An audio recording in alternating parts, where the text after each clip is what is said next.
familiar faces. I should know this gentleman though. This guy? Yeah. Mike Kozlowski. I should know you, Mike. I'm not sure from where, but your face is really familiar, so welcome. Thank Thanks you. for coming. You betcha. Thank you.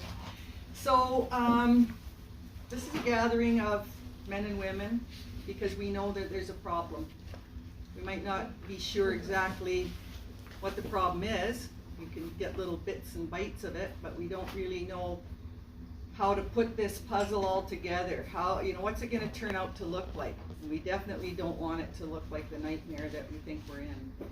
And that takes each and every one of us standing up and being conscious of what's going on, even if it's scary, because it is, even if it blows our reality, because it will, because we've been lied to all our lives and over generations, not just our children, because we can see they're kind of lost, but lies that I was taught in school, lies my mom was taught, and we got into this mess because we trust.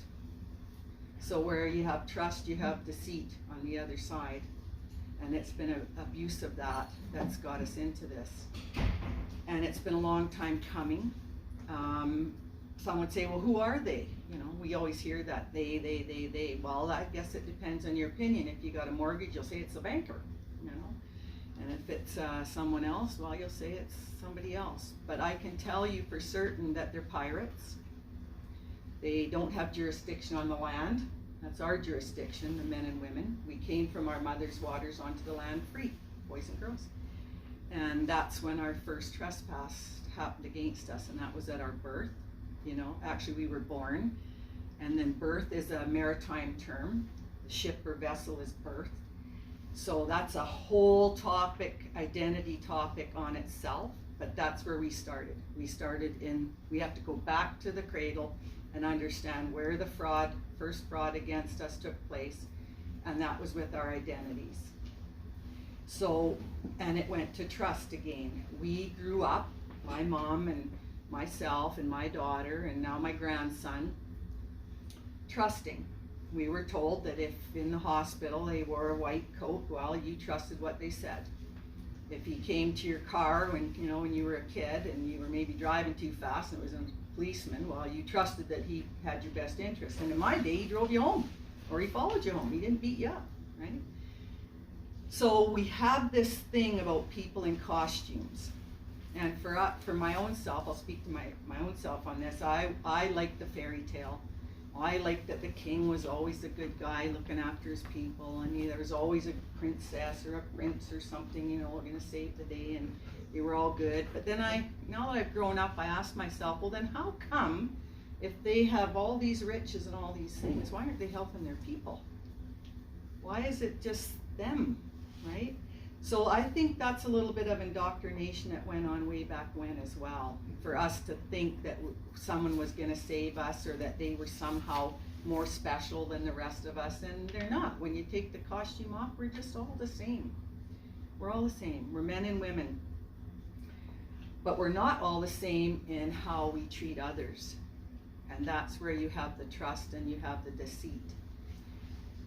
And so there are those that go into the military, as an example, and they want to fight for their country or fight for what's right and just, and then you have those that go in there and just want to kill somebody because they're just not right. But they all came back damaged, and they were my relatives, my ancestors, and probably your ancestors too, that went off and fought the wars. And they were not fighting the wars between someone they knew. They were not fighting a war between it was a rich man's war. It was there for the bankers. It was there for the rich, for the kings and the queens. And I remember I asked a lot of questions in elementary school. I was the Hum in the back of the class because that was my maiden name. I'm Darcy Hum. My mother and father are gone in hope. My mom's still alive and I've lost my dad. We've had the bottle depot for 40 years. I had a garden center, and I've been an active member in my community.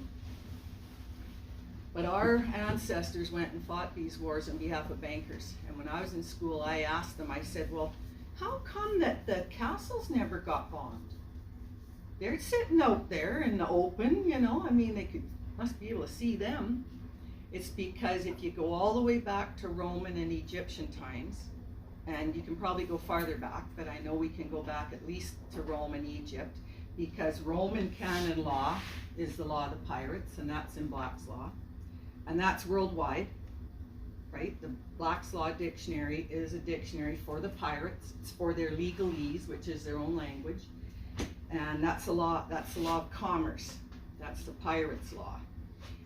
And so this is everywhere. And so the kings and queens, through their ships, sent them all to pirate. And that's what they did. So we have at the top of this, who are they? We know it's the rich people. We know it's Rome and Egypt.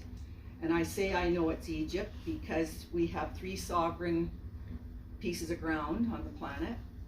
And one is the Vatican, and it has an obelisk that's there. And then you have the District of Columbia in the United States Corporation, and there is also a big obelisk there. And then you go to the City of London, that area there, there's an obelisk there. So we know the Egyptians never went anywhere, they're still here. I asked my teachers about that, and they never answered me. I just got a strap, because I wouldn't shut up about it, because just tell me, you know, you don't know. Then I'm good to go then. But don't just say nothing, right? I don't do well with that.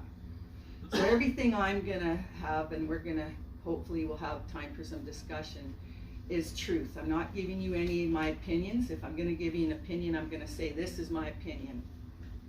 Otherwise, I'm just gonna give you facts. And open your minds up enough to just appreciate that maybe you weren't told everything you should have, because and it is devastating, because a lot of our identity goes with being Canadian and, you know, Williams Laker and stuff like that. So these kings and queens and not so elites, these criminals, psychopaths, they're at the very top, and you don't really see who they are. But all these corporations, beginning in our local area, going up to our province, going up to the Corporation of Canada. Canada is owned by the United States Corporation. That corporation is owned by the Vatican and the City of London. And then they're also owned by these rich, very quiet in the background Egyptian and Roman families from a long time ago. They didn't just disappear. People don't just disappear. They might have been in a lot of trouble, like the men and women of the time, and they might have been a little discreet and dispersed and all that, but they're still here. Their relatives and all that are still here, and they think that they own us. So BlackRock is their main asset management. Everything in the world goes to BlackRock. There is nothing, no company that Ernie might have or you might have, your business goes to BlackRock. Eventually, everything goes to them. And underneath them, you have Vanguard. Now Vanguard is a company, and Vanguard itself means the first one in the war, the one that's set before the army, okay? So that's these guys. And the second oldest US bank is this guy, State Street. And they were named for the great street to the sea from Boston. And they've been around since 1792. So these guys were pirates. And so they use the pirates' ships as their logos. So this is some of who they are. And we know that because when we research corporations, everything goes back to them. So they own all the stuff, and they think they own us.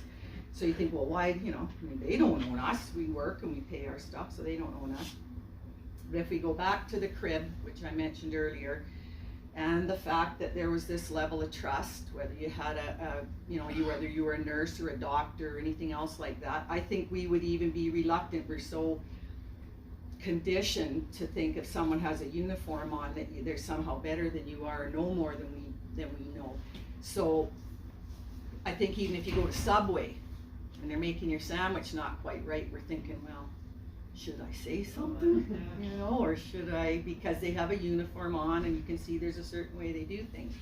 So this is very much a programming that we've been under, and as moms, it happened to us through deceit when we gave birth to when our children, can't even use those words, when our boys and girls were born. And then the hospital staff, somebody in some kind of uniform came to us and said, you need to fill out a birth certificate, you need to register that live birth. And I have mine here, and I have done genealogy in my family back to the 1700s. So we arrived on the Hector ship in Pictou Harbor in Nova Scotia back in the 1700s. And we were woebegone Scots, pretty sad and sorry, and the natives there saved us. Because we've been taught that our native brothers and sisters somehow are different than we are. But that's only because the rich barons that had the Upper and Lower Canada at the time, Nova Scotia and stuff, said that. They wanted to have control over all of us. So when this was created, it's a different identity from us as living. And that's where the first trespass came. So on these certificates, and pirates are tricky because they're on the land and they're not supposed to be on the land. So I brought my magnifying glass, and along the bottom it'll say bond certificate. So every time an identity has been created for us, right, this is the first one, then we get a social insurance number, that's another one, and on and on and on and on.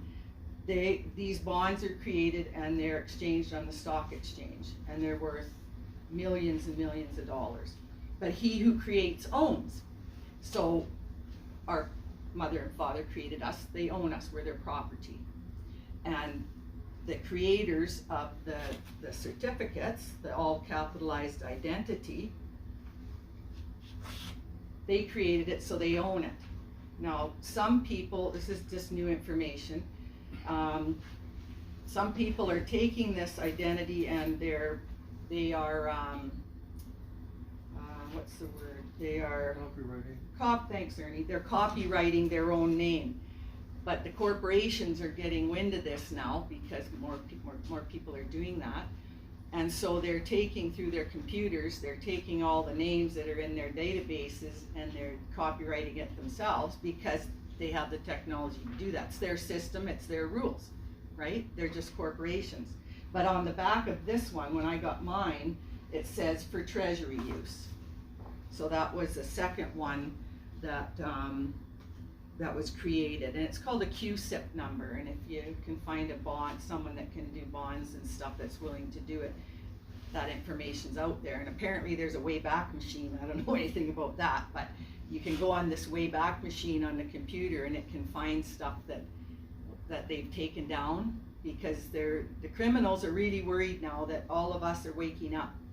They were hoping to get rid of all of us by now, but they haven't been able to do that. And so we're death by 1,000 cuts right now with them, because if you think about it, you got a handful of people that think they own us with our soul print and our blood print, but we are the masses. We're the buffalo herd. And the only way that they could destroy that buffalo herd in days gone by was through fear. The buffalo were massive. They were, huge swaths. But they were able to make them run. They could pick them off bit by bit. But the elephants don't do that. And this analogy came from the last meeting, and Big Wayne Ball was sitting here. And for anyone that knows Wayne Ball, he's a tall drink of water, and he's got a beautiful white tusk of a mustache. And I went home and I could just see that in my face, and I was thinking about how did these criminals do all this? Through fear. And how could they make such a mass of people run away from just a few? And again, it was through fear. But the elephants don't do that, and Wayne reminded me of that. The elephant, even if there's just one old bull and there's a predator about, that old bull will stand there and surround its family. And the old matriarchs that are still there, those matriarchs will come out, and that would be us. And they stand there too, and there is nothing that a predator can do that will make them move. Nothing. And that's what we've got to be. We've got to tell ourselves that we're the elephants, and that nobody's going to make us disperse, and we are going to stand our ground for the sake of our children and our grandchildren. Because we didn't realize when we were giving them technology that it wasn't just a tool. We didn't realize it was propaganda, and that it was going to cause harm, particularly to the next generations down. So I have a few words before I actually start on this, and it's some etymology words, what the meaning of words are. So parliament, to speak with the enemy. It's a trespass. You enter unlawfully to grow less and to diminish in power. So that tells me that when we vote, we're saying we can't do it for ourselves, we can't think for ourselves, so instead of being a group talking and making a decision, we're gonna let one person talk for us. So that's a diminishment. Government, the act of ruling. Well, man and woman must have created government, right? So if we created a government, then they shouldn't be ruling over us. They should be doing what we tell them to do. So it's about control, command, and administration. And that's all they were really meant for, was administration. We wanted them to handle our affairs and stuff. But you can't do that with a pirate, I'm here to tell you. So I grew up in the village. It's an inhabited place where there's farmsteads and country houses. That's what I grew up with here in Williams Lake. Became a town, which was originally a group of buildings, gardens, fields, farms, manor houses, right? There's always a big house somewhere, dwellings and enclosures, and that would have made a town, and that's what we have, and I think that's what's going to save us. A city is a community of citizens. Citizenship. Citizen is a word the pirates use. The only word that represents us collectively is man or woman. That's it, boy or girl. You get into child, parent, you, even the word you gets you back into their jurisdiction. It's frightening, really. They've just, the legalese is there to deceive. So a community is a citizens, it's large and it's important and it's capital. Well, when you have something that's more important than someone else or something else, everybody's home's their castle. I don't want a great big house, but I'm not Greek. I think if I was a Greek person or Italian and had big families, I'd need a big house because they do that. They're big families. So then we come from village, town, city to municipality, and that's a town or a city having corporate privileges. That's why when the COVID thing happened, my neighbor said to me, well, I didn't have the privilege to go have my hair cut. Thank goodness it's not long and really gray, or I'd be looking for a room to ride here. But it's a local government, but it is there as a corporation, and it's a privilege to be, you get privileges, not like if you were in your original town. So the mayor is the chief magistrate, he's superior, he's powerful, and he's the important one.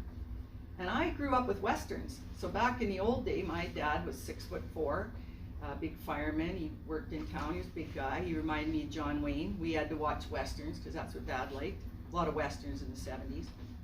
And musicals. My mom figured we should watch musicals, so there was a lot of that going on.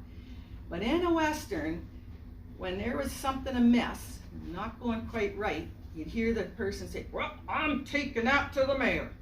And the mayor had a lot of power. If he wasn't corrupted, lots of times he was in the old Westerns, but the mayor had a lot of power, and he still does.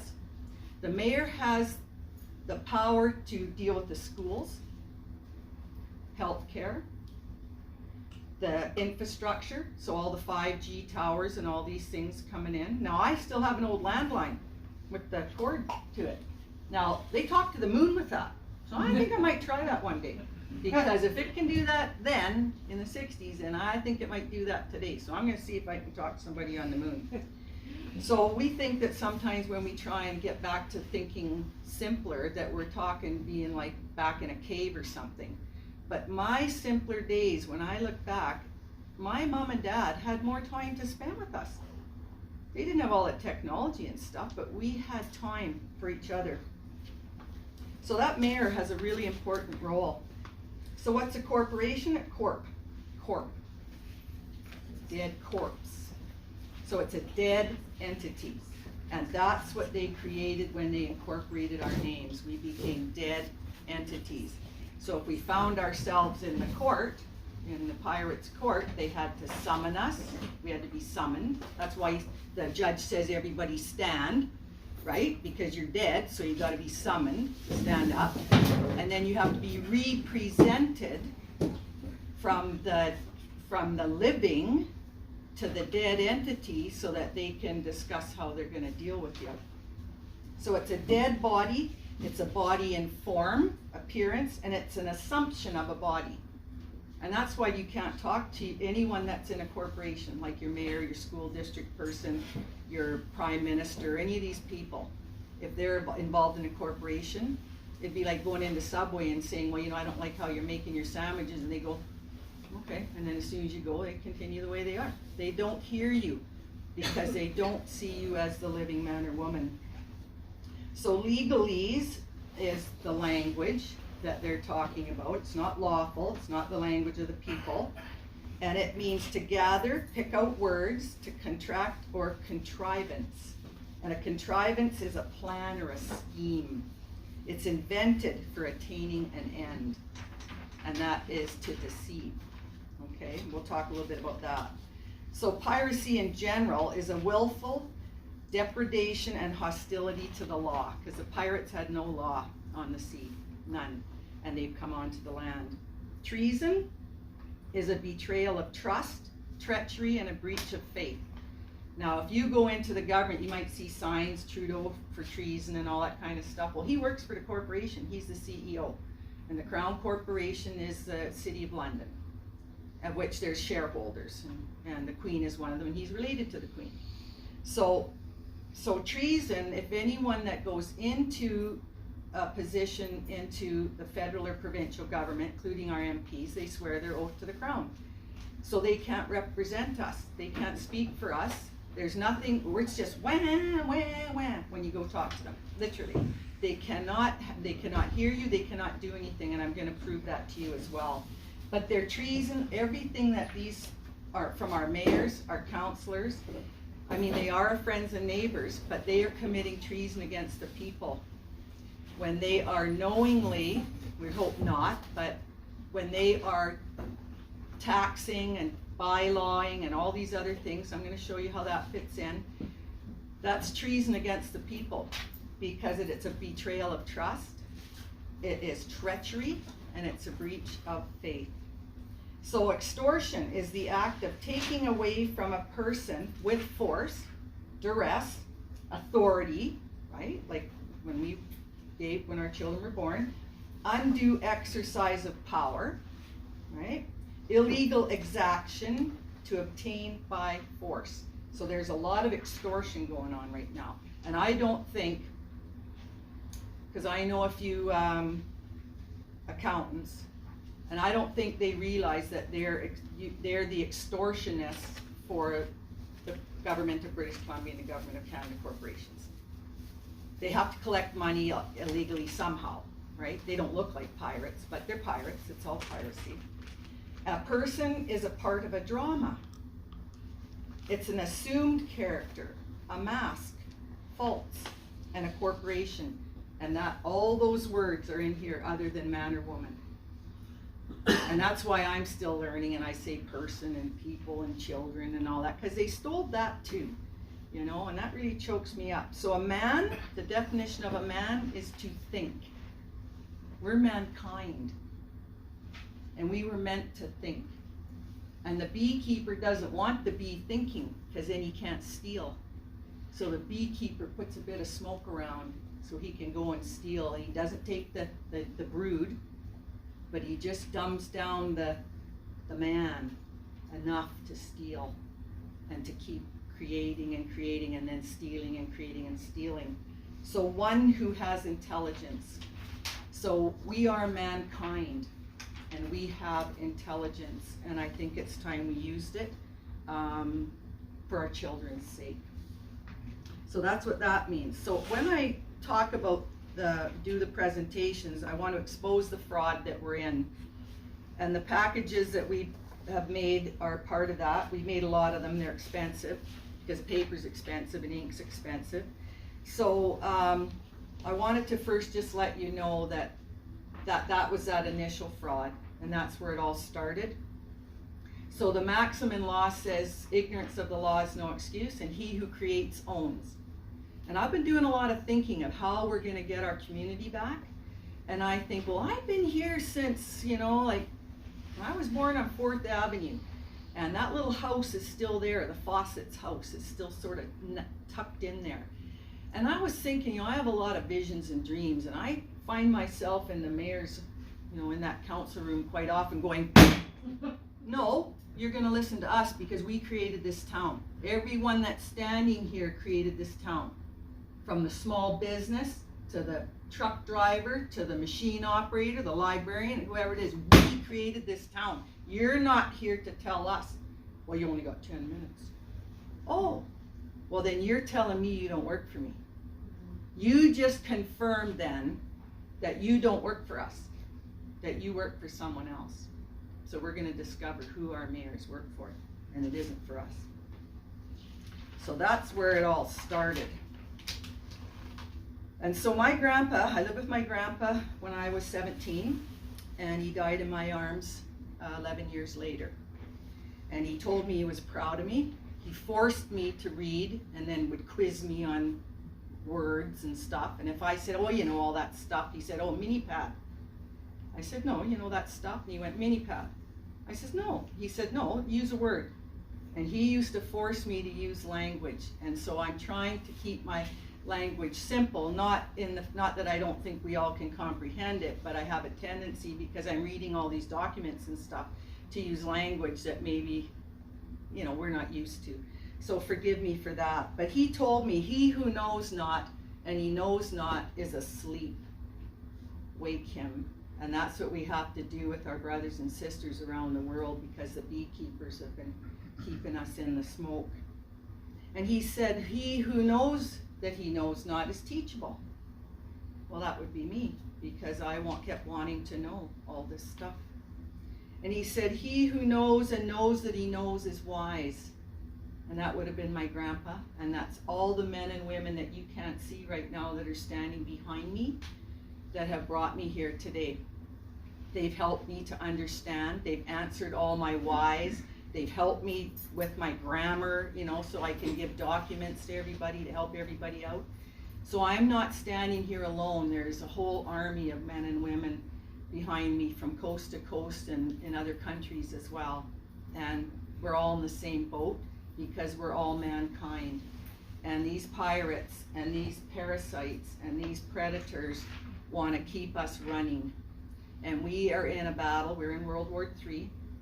And we have to, we've had our flag bearers, and it's that way all around the world. And your flag bearers are there right at the beginning of a war, and they're there till the end, because you have to know who you're fighting for. But what's happened in our war is it's order out of chaos, and they want it on their terms. And I say, not on my watch. So what they've done is they've taken our school part, and they've created chaos there. And so that has brought part of our army over there, our archers. And then they've taken our men, and they've made our men have to work 2-3 jobs to try and keep their homes. So our heavy horse now are over here.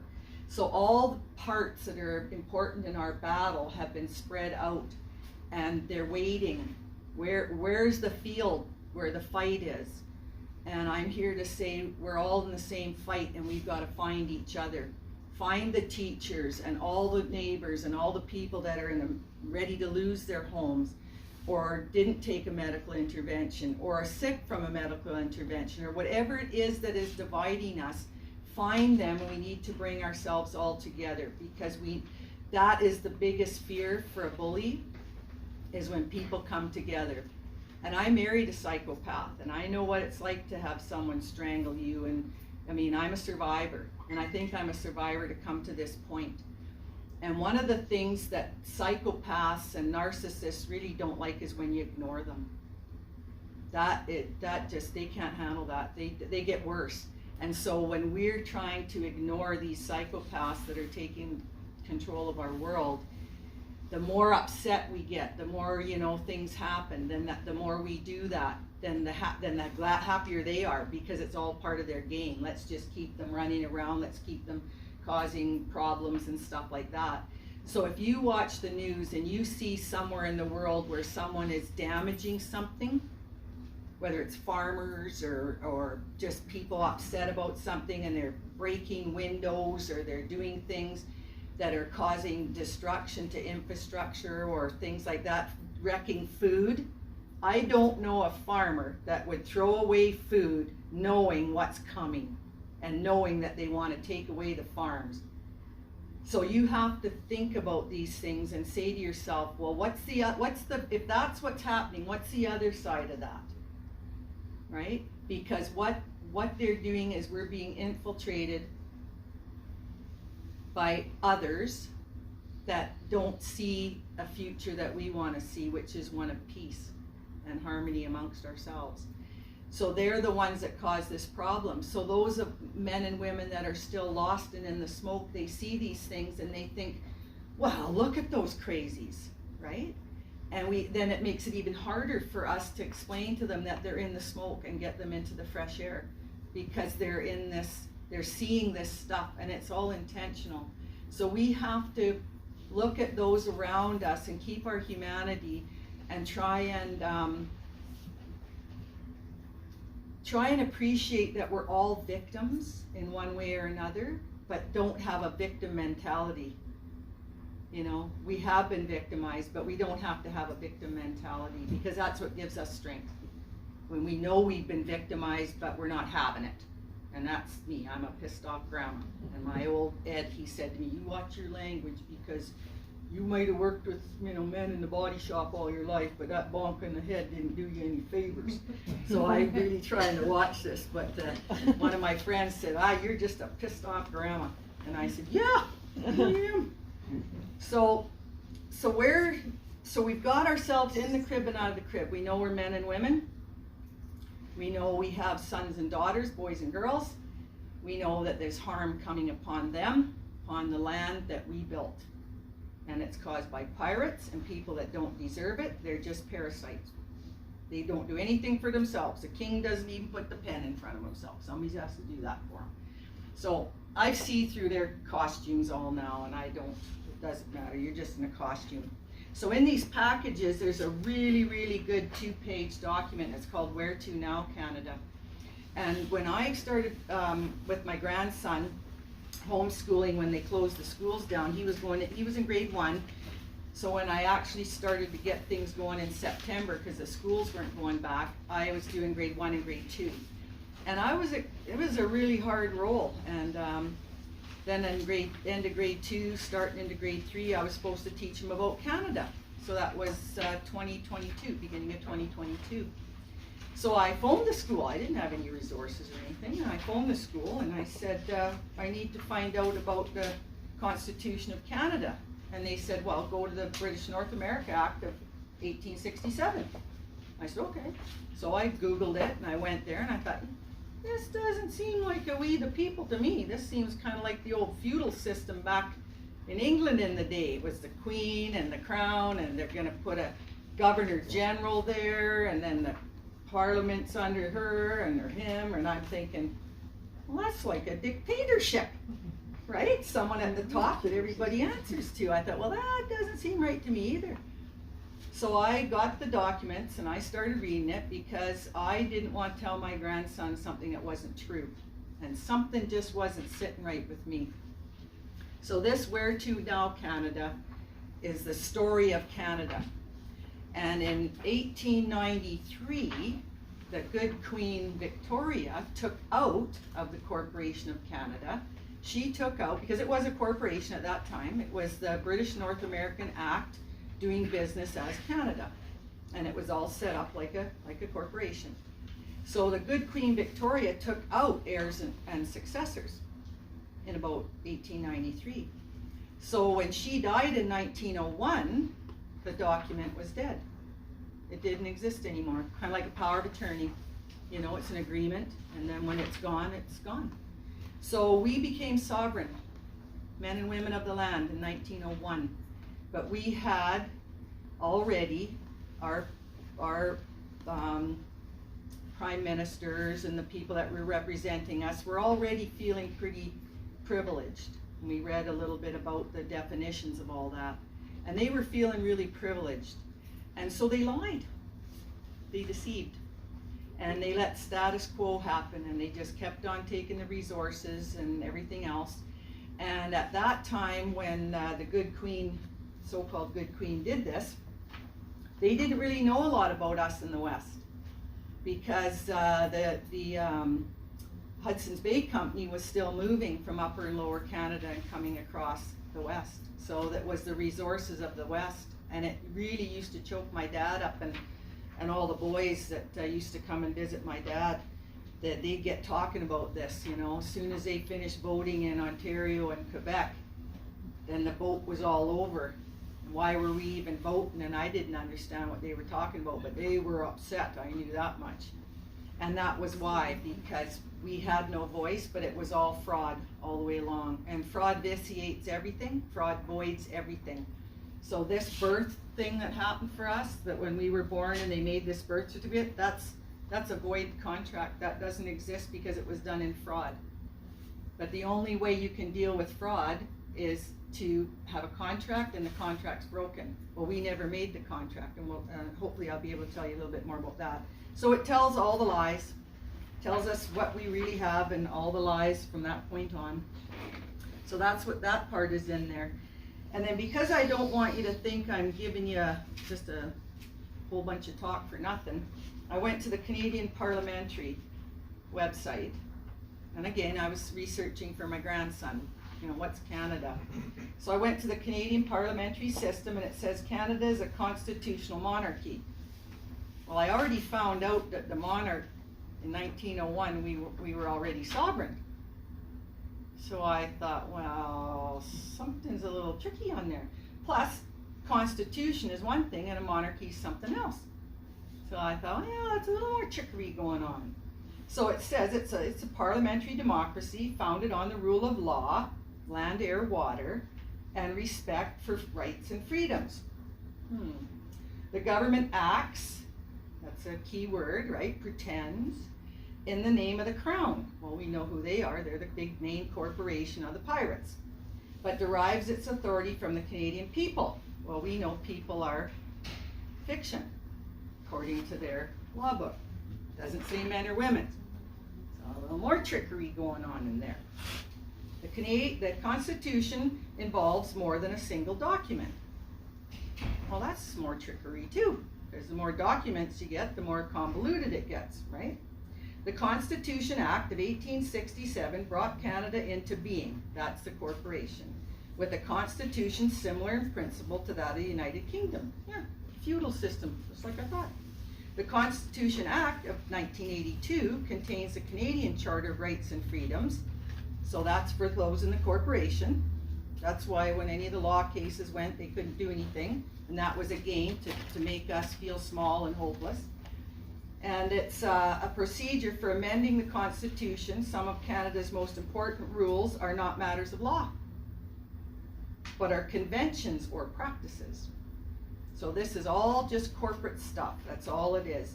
And the Constitution Act of 1982, I researched that too, because I thought, oh, okay, there it is. And I was reading that, and then I was looking over all the documents. And anyone that wants to know, I can send you the documents.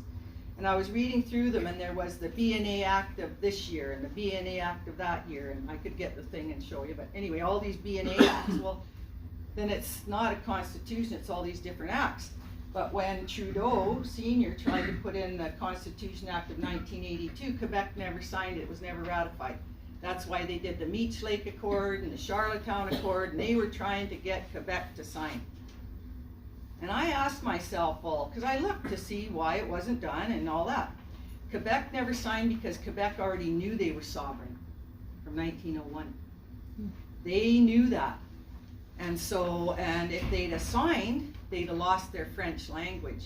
Well, that French and English thing's been going on for a long time between those royal families, the French side and the English side, and because they're all related through marriages and all this stuff. So that's just another big lie too. It's never been ratified. We are a sovereign land. We are a sovereign land, and I want to show you that with their own document.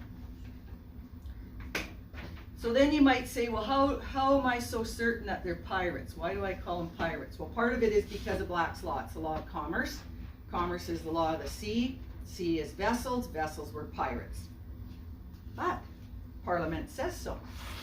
In Parliament, when you go to the House of Commons procedural information, I think it's like page 16 or something in the definitions. It'll have 35(1), and then it'll list A all the way down, so that in every enactment, these definitions apply. Canada, for greater certainty, includes the internal waters of Canada and the territorial sea of Canada, the corporation, so it doesn't say anything about land. Canadian waters includes the territorial sea of Canada and the international waters of Canada. Again, no land. It does not talk about land. We are already sovereign on the land. We just have to know how to get ourselves back where we belong. And again, with the Oceans Act, they just talk about water, the continental shelf, because the pirates only have jurisdiction so far out, right, from the landmass, and then the rest is open waters, and it's fair game kind of deal. I watched a few pirate movies when I was a kid. In relation to Canada, it means the continental shelf of Canada in the Oceans Act. So it's the continental shelf and the international law and the domestic laws. It's the laws of the pirates, okay? So I didn't want to tell you anything that wasn't true. So then, how do I know it's a corporation? Well, I started looking into that too. So I went and I was looking, and I'm like, how do I know it's a corporation? And I heard somebody in England say, well, they were looking for something, and they said, oh, you can go on Dun & Bradstreet. So I Googled Dun & Bradstreet, and I put in Government of British Columbia, because that's where we live, and I do maps of British Columbia. I'm trying to teach my grandson about that. Now this is pretty woebegone because I've photocopied it a lot of times, but this came up, Government of Canada. The overview, it's an executive, it's an industry, executive, legislature, and other general government support, public administration, general government, and its address is room 901, 91F, Harcourt House, 10 Harcourt Road, Wan Chai, Hong Kong. So British Columbia is registered in Hong Kong. And that will come into play a little bit different. Government of Canada, same thing, key principal, Justin P.J. Trudeau. And don't think he just is a daft fool, because he's as sly and slick as they come. He acts like a fool, and in some things he is a fool. He can't count probably to save his soul. But he is not a dummy. And then I also went to the United States Security and Stock Exchange Commission, and I found British Columbia. And there is lots of us are traded back and forth on the stock exchange. And it shows where we're registered. British Columbia is registered in, we're a United States company. And the United States Securities has Canada, and I've got most of the provinces and all that too. They have a number there. They took it down last week on the 14th or 15th. They took it down. I can't get to it. So I was talking to my other grandma, my daughter's, my grandson's other grandma, and I really wanted someone to talk to, so know that I'm really grateful to have you all here and I can talk to you about it. I really, really appreciate it, because I'd been going kind of nutty in by myself. And I said, did you realize that British Columbia is registered in Hong Kong? And I was like really freaking out. Well, how did you hear that? She said. And I said, it was on Dun & Bradstreet, I'll show you. And she happened to be there, and we went on Dun & Bradstreet. She says, well, I don't like this. It says you use cookies. And it doesn't say who the principals are and all that kind of stuff. And I thought, you know, she got a point there. I really don't know a lot about computers, so maybe it is just a bunch of, you know, who knows. So after she left, I had a bit of time, I got some thinking about it, and so I just put, who is Dun & Bradstreet? And lo and behold, they came up on Wikipedia. They really exist, and they've been around since 1841. And they were the ones that registered all the pirate ships, and all the merchants, and all that kind of stuff. So that just confirms something else. And their operating income in 2021 was 71.7 million. So I thought, well, pirates are doing pretty good off of all of us. So that shows you that it's true, that we are corporations. So then that brings me to, well, how are we going to deal with these corporations? Because they are so big. You said that they're pirates from the 1700s, and it goes back to Egypt, and oh my. And I felt like that too. So I went to bed and I thought on it, because I don't sleep very good, and I thought on it. how does something like this have so much power when it's, you know, it's big, no doubt, and they have all our money, but how would the masses ever have a hope of taking down something that's that big and that powerful and all that? And again, I'm teaching my grandson, so I'm thinking, well, how would you tell him that? And I thought, well, if an animal finds itself in an anthill, sometimes the ants can take it down just one bite at a time. And then if you have a lion and there's a bunch of hyenas and the lion finds itself by itself, sometimes the hyenas can get the lion down a bite at a time. So I think we need to take these down a bite at a time. I've got a different approach. Well, when I'm finished, we'll have questions. So the Clearfield Doctrine then is a court case, a Supreme Court case in the United States in 1943. And the Clearfield Doctrine was the Supreme Court case between the corporation of the Clearfield Trust Company versus the United States Corporation. And it began through fiat money because the Americans, the Corporation of the United States sold its bank in, I think it was 1918, and they brought in the Federal Reserve. So they were using the Bank of London's money instead of their own currency. And that happened to Canada too in 1974 when Trudeau Sr. sold our bank, the Bank of Canada, to the same pirates in Bank of London. And then our money became fake money as well. So the Clearfield Doctrine court case from 1943 between the Clearfield Trust Company and the United States Corporation, the Supreme Court told the United States Corporation that they lost their sovereignty because a corporation by any name cannot claim sovereignty. Because a corporation, the pirates don't care what you are. If you're Tim Hortons, you'll go get donuts. If you're calling yourself the government of British Columbia or whatever, then you're selling your product, right? But you do not have the legal right to be a government. You lose your sovereignty to be a government. Now they didn't say you can't say the word government in your corporation. You can't, you can say that, but there's another fraud and deceit that goes along with that too. So the Clearfield Doctrine made it very clear that when a government reduces itself to the level of a corporation, it does not have the right to taxation. It does not have the right to enforce any laws upon you. It cannot tell you whether you can have chickens or no chickens or whatever it is. It doesn't matter if we're talking about the CRD or the Williams Lake mayor or whoever it is. When you are a farmer and you want to make an agreement with the guy you buy hay from, you want to buy some round bales from hay, you have an agreement between yourself and the one you're going to get the hay from. And so if there's a problem with that hay, you have a recourse usually, right? So you tend to deal with people you know, and you have relationships with people you know for that reason because you're contracting, okay?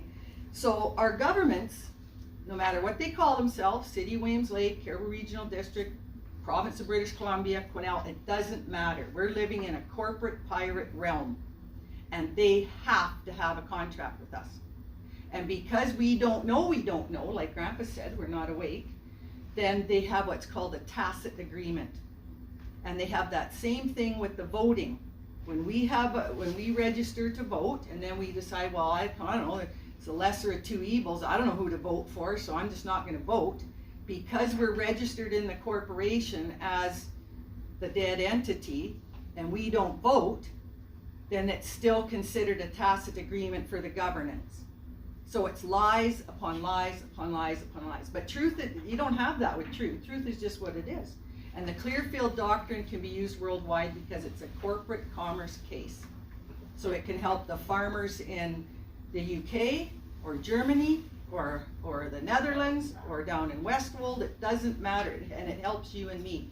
Because there are court cases that are a little bit more complicated, But the Clearfield doctrine is very clear. A corporation by any other name is still a corporation, and you have to have a contract.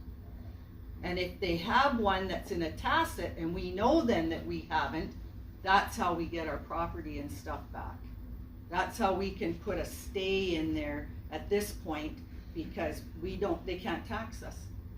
And our regional districts know this. I've served them with this notice, and I didn't want to lie and tell you something that wasn't true. So I've sent documents in, freedom of request. I want you to show me where I agreed, or my family agreed to all these covenants, and the Queen was on there in the province of British Columbia corporations. And so I had to give them 30 days, 30 working days. So they came back to me and they said, well, we can't find a contract or a consent to contract for any of these things, the bylaws or anything else. And I said, well, thank you very much. And they also gave me their oaths, and their oaths are to the corporation, not to us. But they are our neighbors. They are our neighbors and our friends, because we voted for them, because we didn't know, and we want to believe in our hearts that they didn't know. But some of them do know what's going on, and some of them are gonna pay a price for it, because we have within our own rights to say, okay, you caused trespass against me, I'm gonna claim a trespass against you because you're aware now and you're continuing to do this, right? So you're consenting to the fraud, and there's no statute limitation on fraud. So I did that, and then I put documents together now that, with my Land Title Act, that I'm not going to pay taxes, because I went through the federal, provincial government as well. And I said, I wrote 3 letters, and I said, hey, I've discovered that we're a corporation. I didn't know that. So can I see the contract that I made to pay property tax? Because Clearfield doctrine, taxation is one of those things. So they never got back to me. Well, when you don't get back to someone, that's called a tacit consent. They're agreeing because they're not saying anything, just like we were. We were agreeing because we didn't say anything. Same thing for them. So then I sent the second letter.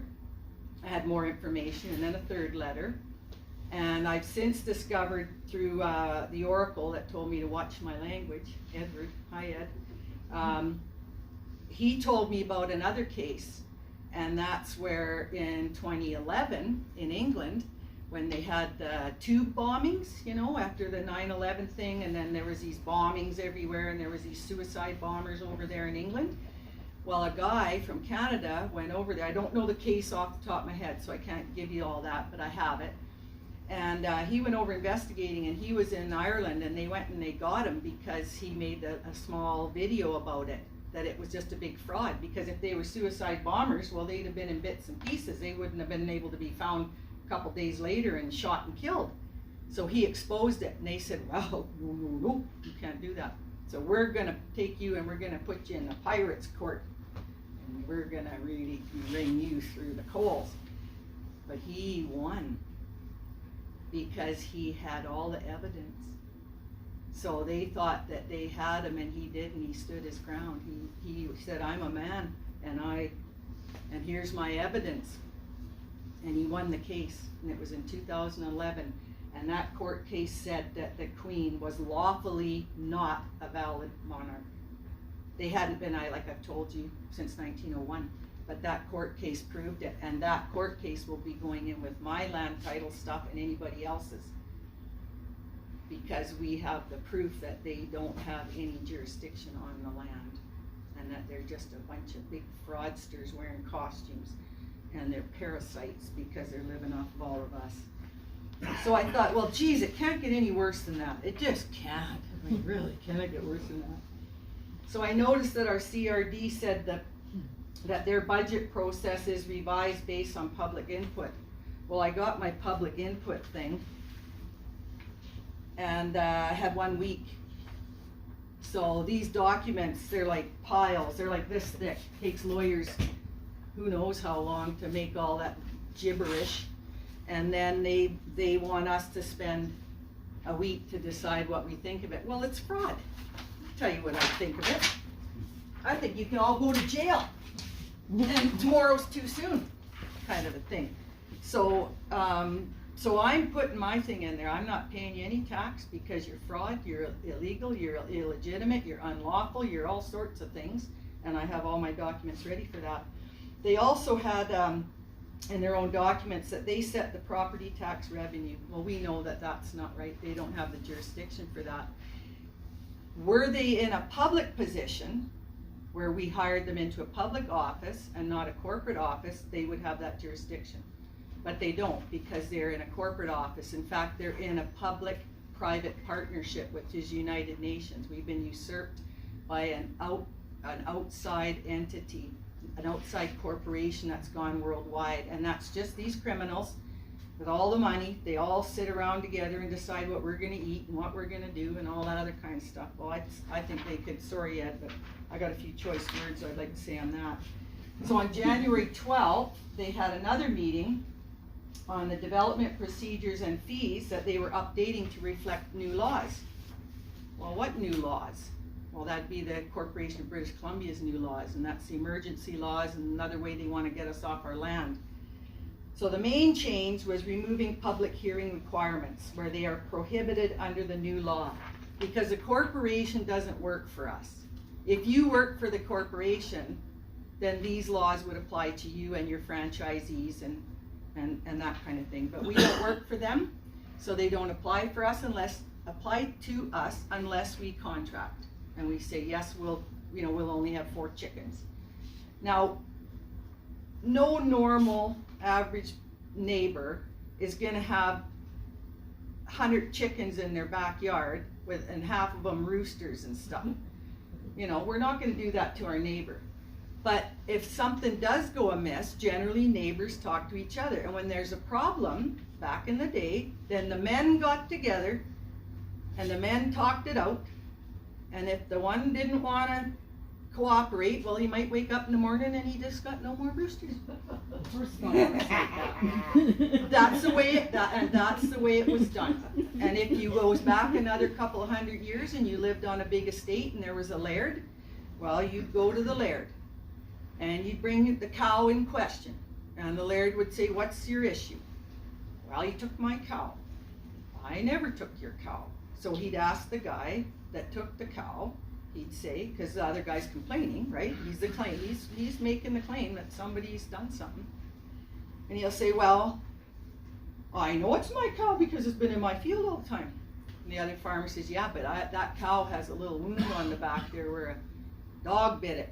And so the laird would say, okay, he goes out and has a look. He says, that's not your cow, because there's that wound there. And it was dealt with. We didn't have to go through all this stuff because we're sensible men. We have intelligence, right? So I thought, how bad could it possibly get? Well, in 1974, when Trudeau Sr. sold our bank to the international bankers, the Corporation of British Columbia, and others as well, they created the BC Assessment Authority. And lo and behold, this year was their 50th anniversary. And I thought, well, that was 50 years ago. Well, it was 1974. And I was thinking, it's 1974, there's something about that year. Well, that was the year our banks were gone, and we went in, little by little, they took our coin, or our bills, I think it was $1 bills, and then $2 bills, and they took our money away, right? So I thought, well, so who are they? Well, they're a corporation, right? BC Assessment Authority Corporation that was created for the Corporation of British Columbia to collect money from you and me. That's their sole purpose. So from 1974 till 2010, they collected $1.04 trillion. And that isn't, we don't even have 6 million people according to Statistics Canada in British Columbia right now. But when I did the math on that, because my grandson has trouble with math, when I did the math on that, that would be 173,333, I don't know why it all comes out at threes, but 173,000 for every man, woman, and child in British Columbia back in 2010. It was 14 years ago. So they were a corporation, created for a corporation to extort money from us because we didn't know we didn't know. When I found that out, I was seriously unimpressed.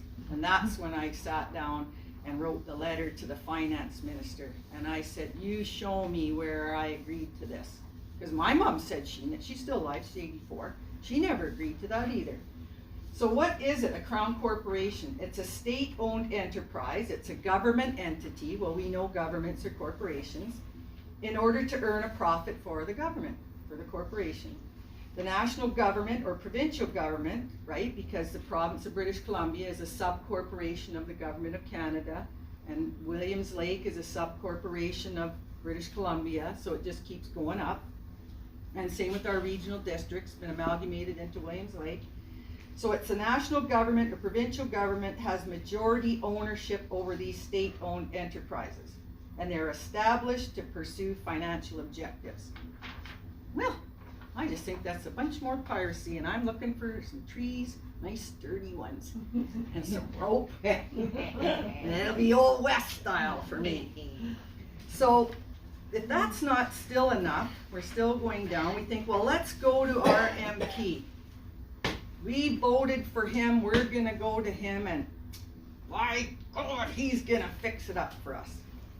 Well, he can't do anything either, because he belongs to the corporation. When he goes in there, he swears his oath to the corporation, just like the CRD swore those to the corporation, the mayor swore his to the corporation. They don't represent us. We need to get that back, because we built this town, we live in this town, and we want our town to do what our town wants, and not what some United Nations corporation thinks they should do. And that is having no farms, no food, living in 15-minute cities, which is good if you're old, you want to get around, you maybe don't want to do 5 cords of firewood. I figure when I'm 80, I'll decide.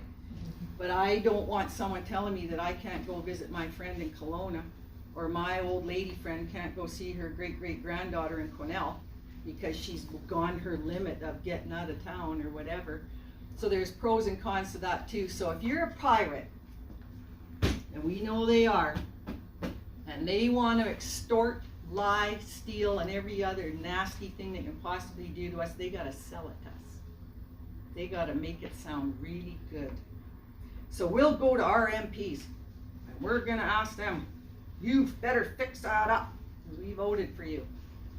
Well, that's what happened to the people in Alberta in 1990. They hired, or what they thought was hiring, to represent them. They didn't know that.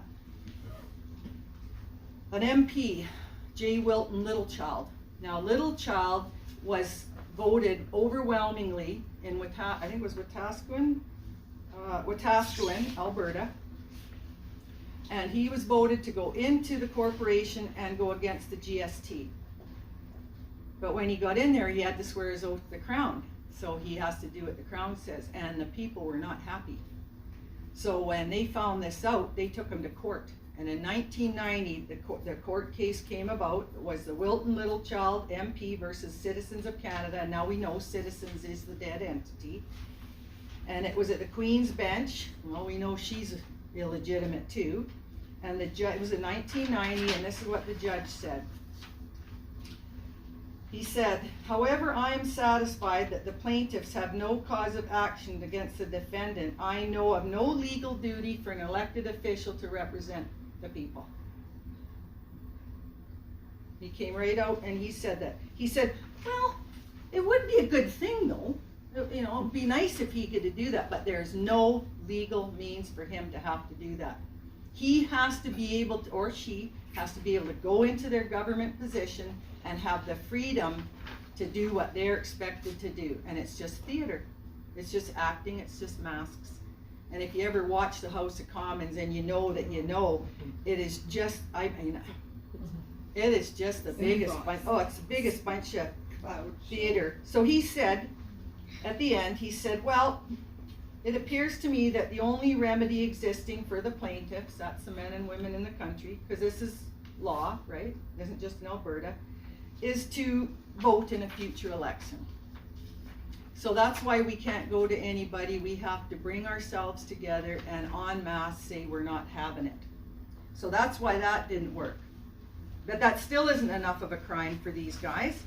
So now our CEO, Evie, who has got himself in a lot of other hot water over the years when he was in, I'm learning all this stuff from him because I'm meeting people around Canada on Zoom calls and in international calls. And he has gotten himself into some pretty shady stuff with the RCMP, who are a corporation as well. They don't represent us either.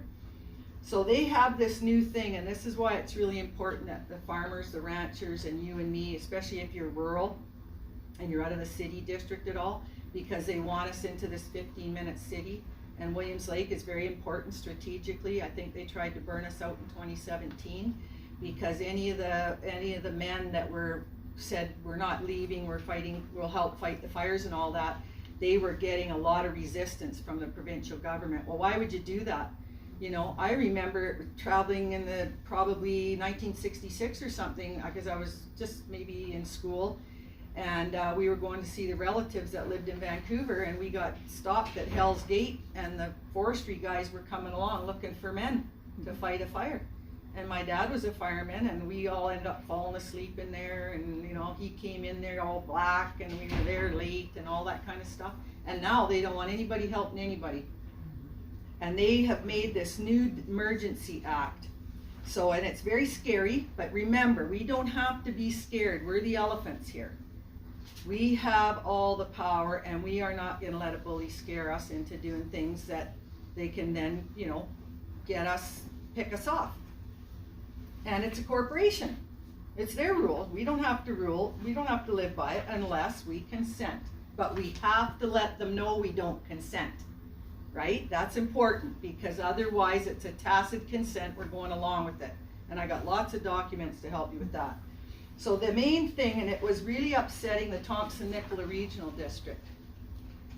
The members there were very, very worried about it. And they sent EB a letter on December 6th. And again on the 29th of December, and they were saying to him, look, we are really worried about this new disaster management thing, the wording of it, who's gonna pay for it, because it comes back to the communities, how's it gonna be enforced, because they want to enforce you to get you off your property if they have a potential that something might happen, and they're using this a chicken flu, you know, if your neighbor's got chickens, or there's a chicken farmer or a ranch or something, oh, now there's some kind of mad cow or something, so everybody has to go because, right? And all this kind of bollocks. So we have to know what they're trying to do. So there has to be a potential cause and a threshold for action, those two things together. And what was really upsetting the Thompson-Nicola Regional District is because we're spread out. Canada's a big country. I've been all the way over to the tip of Newfoundland. I went to Lanceau Meadows where the Vikings were, and it's a big place. There's room for everybody, and there's enough for everybody too, by the way. So if it's a potential cause, even if it appears imminent, like fire, I put fire there because I've seen what's going on in the forest. They don't smell the same. Seen what's going on in the skies. Rioting is new. Security threat is new. Terrorist activity is new, and a prescribed incident is new. Now, a prescribed incident could be where they lit those fires in the wind, right? So that covers then they could say, oh, well, now I got to get you off your land. A presence or suspected presence of an imminent spread of a transmissible disease or environment toxin. Well, the only ones that's environment toxing us is the military and stuff. You know, it's, you know, I could tell you a whole story on that where I got involved with the educated environment person. I feel sorry for them. Prescribed type of event or a presence of a suspected presence of a prescribed circumstance. And they even say in their big, huge book that these things aren't quite defined. But they need to move ahead really fast because the smoke is clearing. And the people are wising up, and the people are not having it. So when they talk about rioting, and this was super funny for me, it was one of the few laughs I've had, because when they put down this, I'll read it properly here to you, this number 1, which is security threat. And if you watched any of the stuff that happened in Kootenay, not the Kootenays, the Shuswap last year with fires, you'll know how the people were treated there. So under this new one, under the Emergency and Disaster Management Act, security threat means actions that severely impair the functioning of a government or society, including actions relating to overthrowing a government. And when I read that, I just laughed. I was laughing so hard. I went, you have really, man, oh man, you're not even a government. I could see it if you were a government, but you're just a corporation that says you're a government. And I put that in some of my documents that exposes the fraud. It's listed right in there that you cannot call yourself a government. It's just a word on a page, and that's in Black's Law. It's fraud, right? So that had really gotten them upset about that. So that was pretty funny. I got a good laugh out of that. So how do we know how to defend ourselves? Well, it's really simple, actually. We have 10 points of contract law, and I made this really simple. It comes in a little book. It's for lawyers, but I just made it simple. And you have to have the power of a choice, right? You want to buy that hay or not buy that hay. You want someone to cut your hair or fluff it up for you, or you don't. You make an agreement. So there has to be free will to do it. There has to be one or more party needed to contract. Well, that's common sense. You're not going to contract with yourself. There has to be an agreement. So somebody makes you an offer and you accept it or you don't.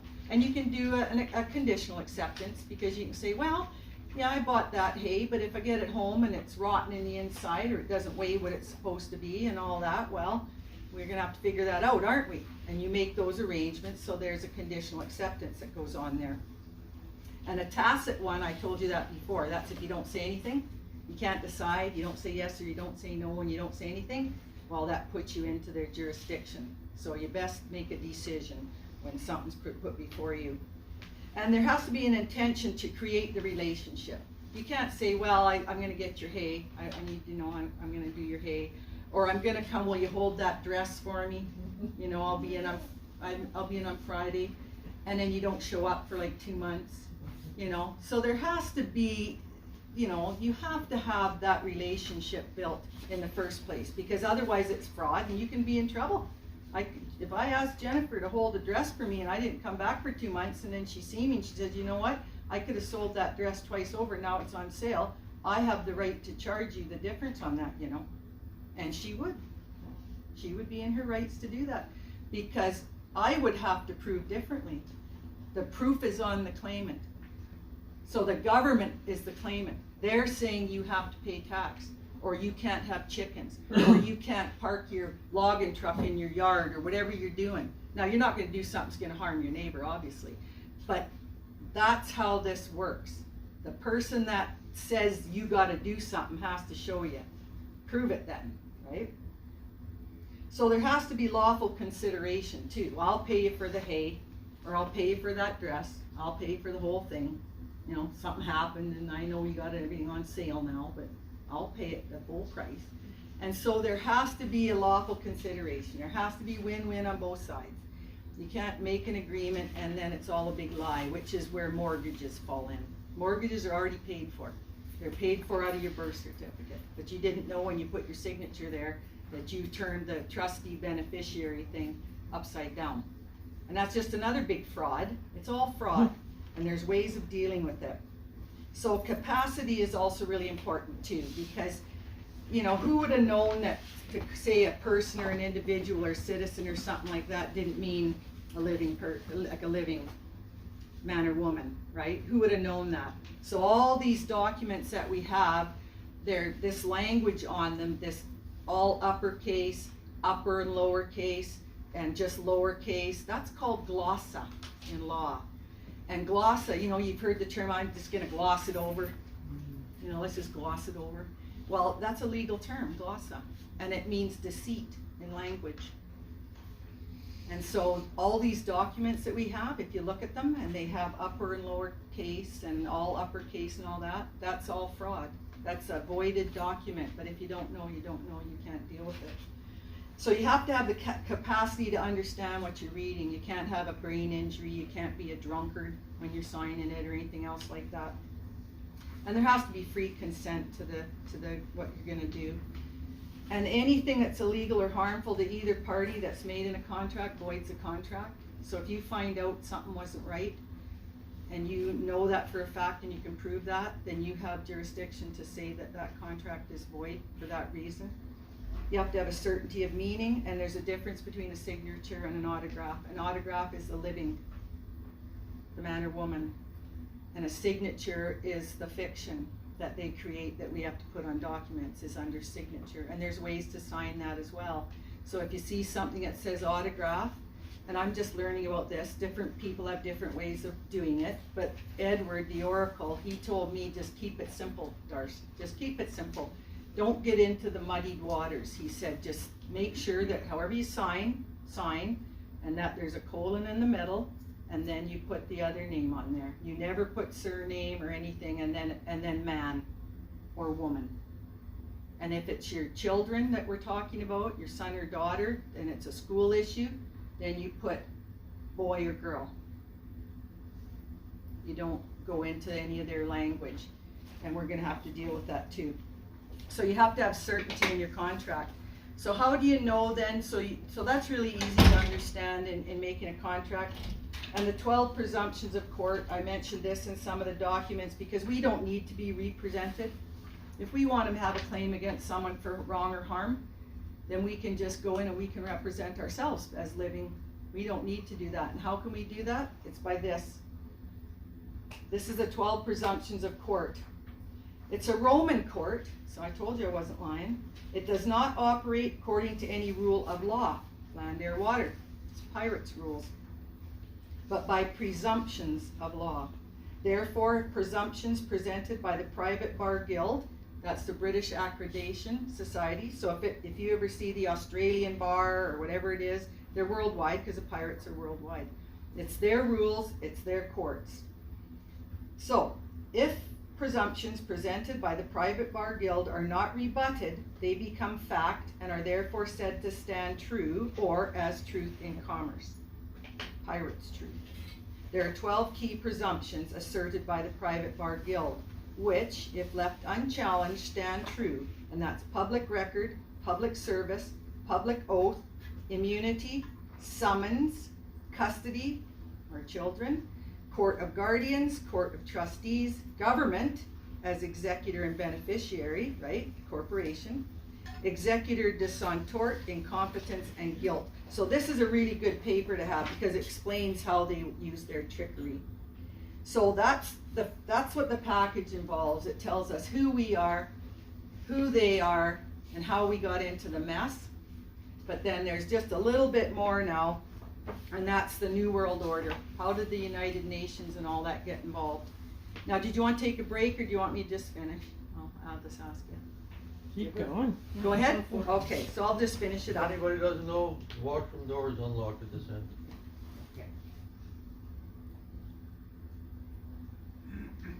Thank you all. Bless your hearts. Okay, so now we've got that first part of the fraud. Now, how did we get into the United Nations? Well, we got into the United Nations through public-private partnerships. And Brian Mulrooney did that to the Corporation of Canada and all the men and women therein in 1992. And he did that at the Rio Summit. And he went there with over 170 other CEOs from other corporations around the world. And he signed us on to the Agenda 21, which we're in now, and the United Nations, what are they called here? The United Nations Sustainable Development Goals, that's what they are, the Sustainable Development Goals and Agenda 2030. So Agenda 2030 wants 30% of the land without people on it, amongst other things, and humans living in human settlements. Well, that just sounds like feedlots to me because we're mankind. We're not human settlements or anything else like that. So we know it began 150 years ago with the Queen. We know we've been sovereign since 1901. We know we've been lied to ever since and to this day. So he went and did that. He signed us on to that whole agenda. And so when he did that, then all these documents went worldwide. So the Agenda 21 Planning Guide went to every local area. The UN Sustainable Development Goals went worldwide, and that's that rainbow circle we see everywhere. So if you see a rainbow circle on a government office, that tells you they're a United Nations field office. And Williams Lake's a 15-minute city, so don't let anybody sell you on that fact that, oh, that's just a name, or it's trying to sell you on that, because the CAOs and the CEOs have more power than the mayor, because we've been usurped by the United Nations. So we know too that in 1994, 2 years later, the municipal primer on the United Nations Conference on Environmental and Development was being implemented in every municipality. We know what a municipality is now, it's a corporation. So it went and it was implemented worldwide. And then the International Council for Environmental Initiatives is ICLEI, and ICLEI's involved big time in this, getting us off our land. They want us off of there. And when you have an agreement or a mortgage or something like that, and that whole agreement is over the land, it's actually a land agreement, not your home. So when you can't pay your mortgage, it's all a lie anyway, but if you leave your home and it's unattended, they've said you gotta, vacate your home, I forget, not bankrupt, there's another word for it. Foreclose and stuff like that. If you leave your home, and this happened to a young guy in Alberta, they did that. He was a logging type guy, and they foreclosed. He kept all his machines and stuff, and so they put him in the clink, and he knew enough to say, I'm a man, and he didn't sign anything, and 5 days later they let him out. And so then they came back, and he was in his home, and they took him again this time for 10 days, but he had a buddy stay at his home, because when he went back to his home, he found somebody in his home, a realtor in his home, and they didn't think he was ever going to come back there. So then they took him in the clink for 10 days. I'm a man, and he didn't sign anything, and then he went back, and they grabbed him a third time, and I don't know what it is, about 3 times in, you're out, but on the third time, he hadn't abandoned his home, and they couldn't take it. Because the banks know that you already own what you have, because they know all this trickery, right? And so because he left the home, it was considered abandoned, and that's how one of the other ways they're gonna take our homes is because we've abandoned them. The mortgages and all that are already paid. And that's another whole subject, and I'm just trying to get everybody into knowing how to stand their ground, because that's a big enough job in itself. And then also these globalists found the Federation of Canadian Municipalities, and that's when our municipalities were changed from in 2004 to the community charter, right? Another shipping term in 2004. So that's how they implemented the municipalities, and trickle by trickle, just like in the old times, the Vikings or the Saxons, they went and they took village by village, and then they came to the main cities and they either sacked it or they starved them out. Well, they're trying to starve us out. And I'm not eating bugs, by the way. Yeah. Men can kill the bugs. Bugs belong in the garden, but I'm not eating them. Even my wolf wouldn't eat a cricket. So with all this happening, where does our mayor sit? Well, we need to find out. We need to find out. And so the Agenda 2030 is going to enforce on the populations of the world that were in these human settlements. They're already, BC is moving really fast. So if we want to go to some of our national parks like we used to, we have to apply to go. Only so many humans are allowed to go, and all this kind of crap. Which is, again, like I say, they do not have the jurisdiction over us unless we let them. They want to say you will own nothing and be happy. Well, we don't own anything right now because we don't know we don't know. But we know we don't know, and so we're learning about this. They want the central bank digital currency. That's where everything is on a card. And it is convenient, don't get me wrong. Those cards are convenient, But I've been to the grocery store before when my card never worked. And I had to go home. I only grocery shop every 2 months, and I had to come home with nothing. Because the computer was down, and I just abandoned my buggy and everything. I abandoned ship, and I left it there, and I headed home. So it is great. It has its moments, but then we should decide that, not what somebody else tells us we can or can't buy. And we've all had exposure to this, so we know what happens when we don't have control over our purse. Even man purses, by the way. They don't want us to have any wood-burning stoves, gas, or propane, any of that kind of stuff. Well, propane doesn't work too good after, I think, from what the men tell me, when it hits -40 and stuff, propane doesn't work so good. So here in the north, if we had to have just electric, well, how's that gonna work, right? So again, I say, well, you quit flying and you quit eating meat and all that, and you sell some of your mansions on the coast, and then you can tell me what I can do. So they don't want meat or dairy. That would be very limited, and that's why they pushed so hard with the Westwold farmers this year. I did reach out to the Westwold farmers, and the fellow said, yeah, but we're working with our area and all that, but I just couldn't explain to him. He knew his municipality was a corporation, but he didn't know the province was. And I was trying to explain to him that I understood what they were trying to do, but it was wah, wah, wah, right? They don't hear you because you don't belong in there. But they're abusing someone's son and daughter or husband and wife to be these enforcers. And those enforcers that go out there and threaten and coerce and all that, that's a crime. And even the pirates' crime, that's a crime. Because it's coercion, it's threatening, it's extortion. And they don't realize when that farmer and rancher finally have their documents together and someone comes and tries to tell them to get off their land, they can say, no, here's my documents, nobody has any jurisdiction over me. But do you realize that by doing this enforcement, because the Clearfield Doctrine makes that clear, they cannot do any law enforcement on anybody without a contract. Because that's not a public jurisdiction. A public mayor has all those jurisdictions, but not a corporation without your consent. And so then those sons and daughters or husbands and wives would be responsible for any harm they cause on you, and you would be fully within your jurisdiction. That's the way criminals work. They get someone else to do it for them, right? So we're all victims. And then if they didn't have enough with our kids at birth, they want the sexual orientation and gender identity program in the schools. And I'm helping local people with that too. And that goes back to jurisdiction, same thing. But we need to empower our parents to stand up and be parents, or you don't deserve your kids. I told that to my daughter. She, because I was learning all this stuff, and then other grandma said, well, you can't believe everything on the internet, and all this kind of stuff, and I was kind of worried about it, and I said to her, well, you need to get your live birth record, because I would like that for the family history, because I go back to 1700s. And she didn't do it, and I was trying to make things simple, and then I said to her, did you do that? And she said, well, I haven't really had time. I said, you don't deserve your children.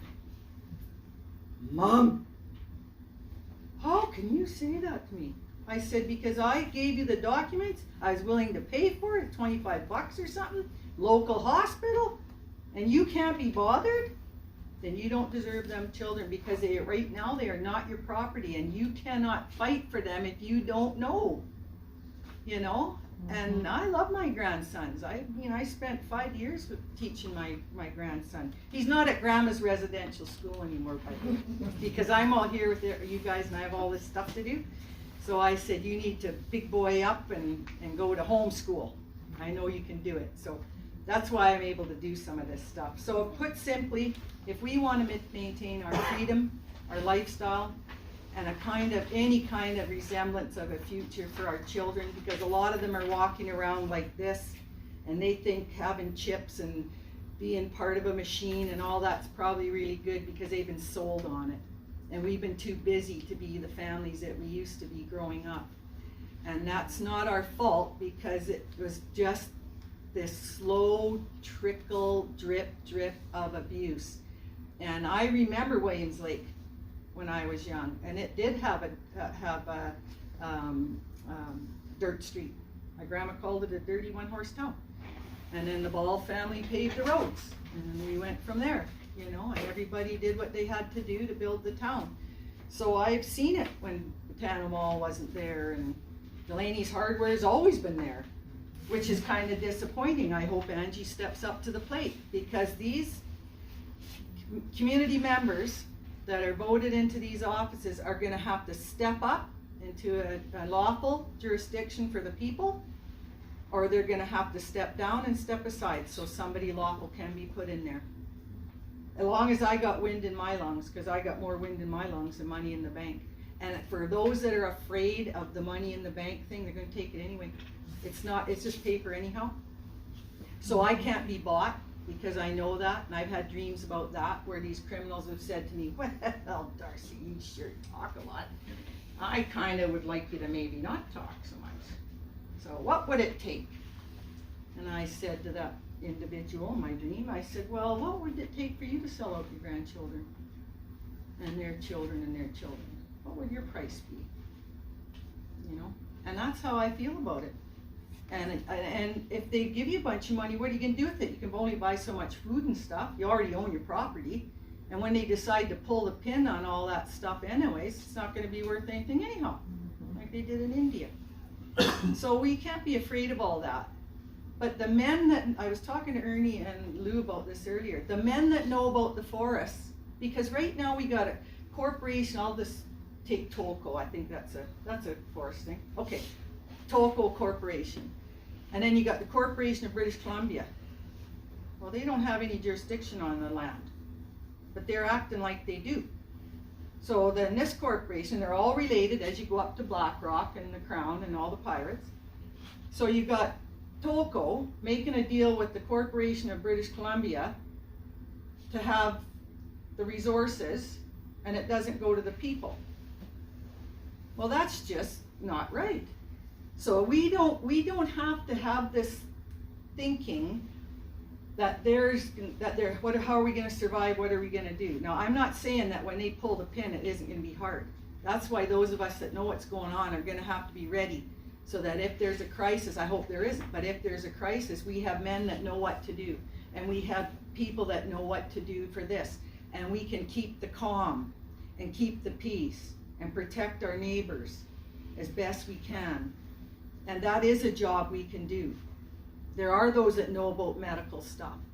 There are those that know how to control things and do things and fight fires and all this kind of stuff. But we don't have to collapse everything we built, because we do have farmers and ranchers that know what to do. They feed us. And we have enough resources that it would be the men that get together, the logging men and women, that they would decide how this should work, because they do it, that's their job.